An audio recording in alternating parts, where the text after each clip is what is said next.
મિત્રો શું કે છે તમારું અમારી ચેનલમાં જે તારીખ 12 સપ્ટેમ્બર અને ગુરુવાર સાંજના તાજા હવામાન સમાચાર જોઈએ તો બંગાળની ખાડીની સિસ્ટમ છે એ દિલ્હીની આસપાસ રહેલી છે. સાથે સાથે ભેજવાળા પવનો સારા એવા ફૂંકાઈ રહ્યા છે. સૌરાષ્ટ્ર ગુજરાતમાં પણ વરસાદી માહોલ જોવા મળી રહ્યો છે. તેમજ આ ઉપરાંત કેવું રહેશે આગામી 72 કલાકમાં તાપમાન તેમજ વાદળો અને વરસાદ કેવો થશે ગાજવીજ સાથે તેને લગતી વાત કરતા પહેલા જો અમારી ચેનલ પર નવા હોય તો ચેનલ સબસ્ક્રાઈબ કરી વિડીયો લાઈક તથા શેર કરી દેજો મિત્રો.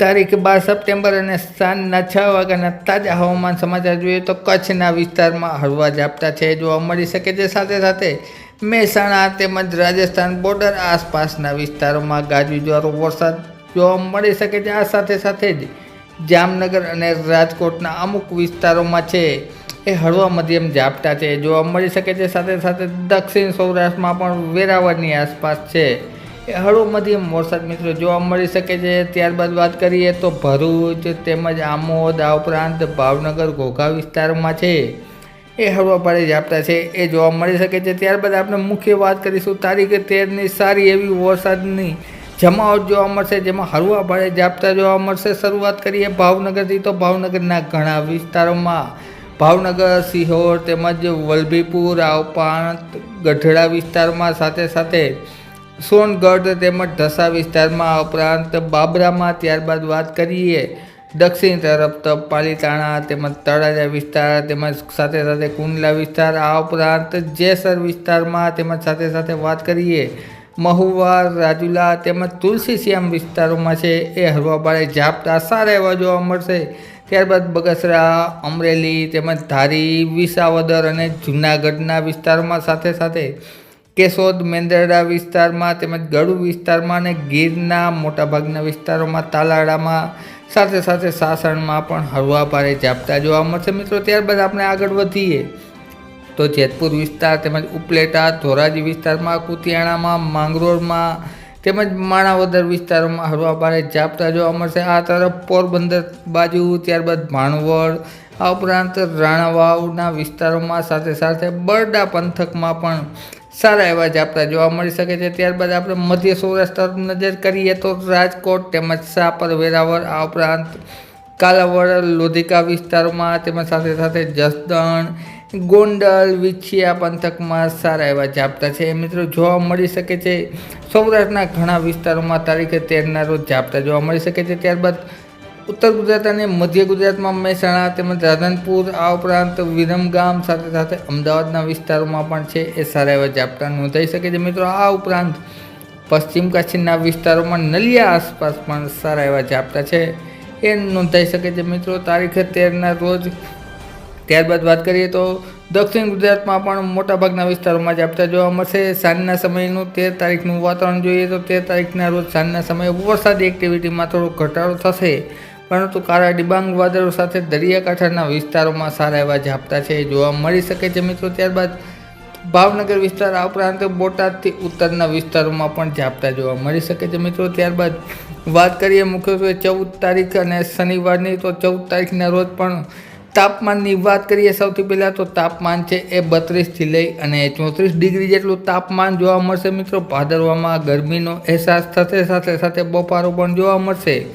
અને પવનોની દિશાની વાત કરીએ તો પવનો મુખ્યત્વે નૈઋત્યના જોવા મળશે જેના હિસાબે ભેજવાળા પવનો છે એ મોટે ભાગે સિસ્ટમ તરફ જતા હોય છે. તમે અહીં જોઈ શકો છો એમ ભેજવાળા પવનો છે એ સિસ્ટમ તરફ જઈ રહ્યા છે જેના હિસાબે સારા એવા ઝાપટા છે એ સૌરાષ્ટ્ર ગુજરાતમાં જોવા મળી રહ્યા છે. તો 14 તારીખની વાત કરીએ તો ભાવનગરની આસપાસના વિસ્તારોમાં તેમજ સિહોરમાં મહુવામાં તળાજામાં જેસર વિસ્તારમાં છે સાથે સાથે અમરેલી કોડીનાર અને ઉના વિસ્તારમાં ધારી વિસ્તારમાં વડિયા વિસ્તારમાં છે એ સારા એવા ઝાપટા નોંધાઈ શકે છે મિત્રો. તારીખે 14ના રોજ વડોદરામાં તેમજ સાથે સાથે ગોધરા વિસ્તારોમાં નડિયાદમાં ભરૂચમાં પણ સારા એવા વરસાદી ઝાપટા જોવા મળી શકે છે.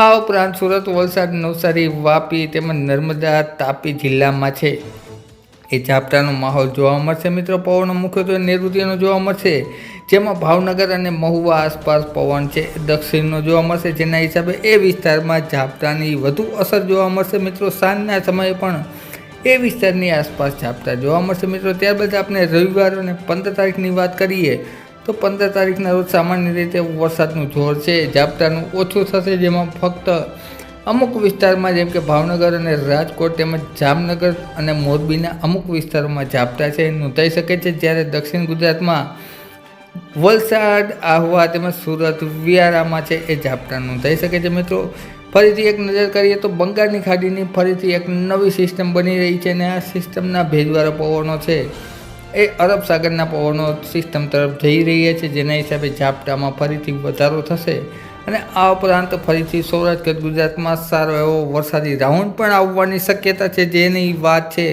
એ વિડીયોમાં આગળ કરતા રહેશું, માટે આ વિડીયો પૂરો જુઓ. મિત્રો 16 તારીખની વાત કરીએ તો 16 તારીખના મુખ્યત્વે સિસ્ટમ ઉત્તર પશ્ચિમ તરફ ખસશે, જેના હિસાબે સિસ્ટમ આવવાના ચાન્સ છે એ વધારે છે. ખાસ કરીને રાજસ્થાન તેમજ લાગુ ગુજરાતના વિસ્તારો સુધી સિસ્ટમ આવશે તો સારો એવો વરસાદ જોવા મળશે. 16 તારીખના બપોરના સમયે દરિયાકાંઠાના વિસ્તારોમાં ઝાપટાનો સારો એવો લાભ મળી શકે છે અને હળવો મધ્યમ વરસાદ પણ પડી શકે છે. મિત્રો પવન અને અસ્થિરતા જોતા ત્યારબાદ સાંજના સમયની વાત કરીએ તો 16 તારીખના રોજ સાંજના સમયે મુખ્યત્વે છે એ વાતાવરણ ચોખ્ખું જોવા મળશે મોટાભાગના સૌરાષ્ટ્ર ગુજરાતમાં. ત્યારબાદ આપણે 17 તારીખની વાત કરીએ તો 17 તારીખના રોજ છે એ સુરતના અમુક વિસ્તારોમાં તેમજ સાથે સાથે વલસાડના વિસ્તારોમાં છે એ વરસાદી ઝાપટા જોવા મળી શકે છે. મિત્રો પરંતુ પવનની અસ્થિરતાને કારણે છે એ ભાવનગર તેમજ અમરેલી આ ઉપરાંત બોટાદ વિસ્તારમાં ગાજવીજવાળો વરસાદ થવાની શક્યતા રહેલી છે. મિત્રો ત્યારબાદ સિસ્ટમની વાત કરીએ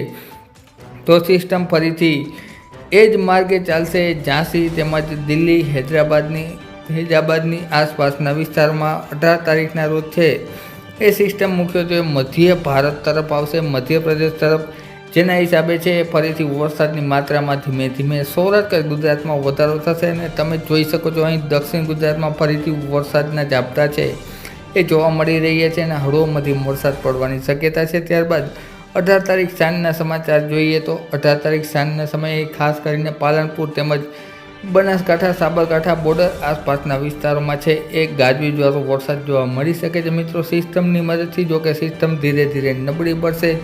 ત્યારબાદ મુખ્યત્વે વાત કરીએ તો 19 તારીખના રોજ છે એ સિસ્ટમ મુખ્યત્વે રાજસ્થાન તરફ ગતિ કરશે, જેના હિસાબે ફરીથી સૌરાષ્ટ્ર ગુજરાતમાં છે એ વરસાદી માહોલ જોવા મળશે. પરંતુ સાથે સાથે વાત કરીએ તો પશ્ચિમ રાજસ્થાન અને પાકિસ્તાન આસપાસના વિસ્તારોમાંથી વરસાદનો વિદાય, ચોમાસું વિદાય પણ જોવા મળશે. મિત્રો આ ભાગમાં સતત વરસાદ ગેરહાજર હોવાથી આ ભાગમાંથી વરસાદ વિદાય લેશે અને ધીમે ધીમે વરસાદી વિદાય છે એ આગળ વધશે. પરંતુ સૌરાષ્ટ્ર ગુજરાતમાં હજુ પણ તારીખ 20 સુધી સારો એવો ઝાપટાને હિસાબે વરસાદ જોવા મળશે, જેના હિસાબે ચોમાસું વિદાયમાં વિલંબ થશે. ત્યારબાદ વાત કરીએ 19 તારીખ સાંજના સુરત તેમજ અમદાવાદની આસપાસના વિસ્તારોમાં છે એ હળવો મધ્યમ વરસાદ જોવા મળી શકે છે. મિત્રો સિસ્ટમની અસર રૂપે છે એ આ પ્રકારનું વાતાવરણ છે એ સર્જાઈ શકે છે. ત્યારબાદ વાત કરીએ તારીખ 20ની તો 20 તારીખના રોજ છે એ સિસ્ટમની અસર છે સૌરાષ્ટ્ર ગુજરાત તરફ ધીરે ધીરે શરૂ થશે,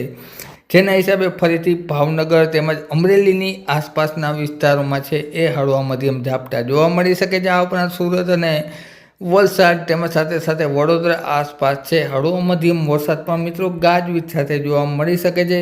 ત્યારબાદ આપણે વાત કરીશું 20 તારીખ અને 21 તારીખની તો 21 તારીખ દરમિયાન પણ પવનો મુખ્યત્વે પશ્ચિમ દિશાના જોવા મળશે, જોકે નૈઋત્યના પવનોના બદલે પશ્ચિમ દિશાના પવનો જોવા મળશે, જેના હિસાબે વરસાદી એક્ટિવિટીમાં થોડો ઘટાડો જોવા મળશે.